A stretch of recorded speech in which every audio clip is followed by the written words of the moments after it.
Reach more, teach more with Knowledge Channel Foundation. Paano mo babatiin ang mga nakatatanda? Sa Pilipinas, ginagawa natin ang pagmamano sabay bigkas ng mano po bilang tanda ng paggalang at paraan ng paghingi ng basbas sa ating mga nakatatanda. Mayroong kaparehong kasanayan sa Indonesia na tinatawag namang salim.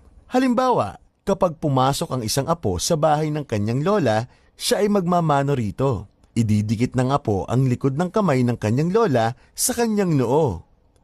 Nagmula ang mano po sa salitang Espanyol na mano nang ibig sabihin ay kamay, habang ang salitang Pilipino na po ay ginagamit naman sa pangungusap tanda ng paggalang. Magandang tago!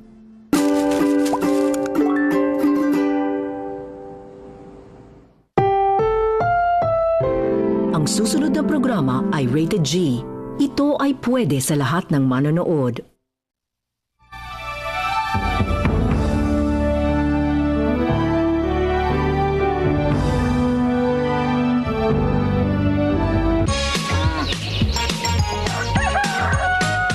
Let's hold hands, boys and girls, make a change.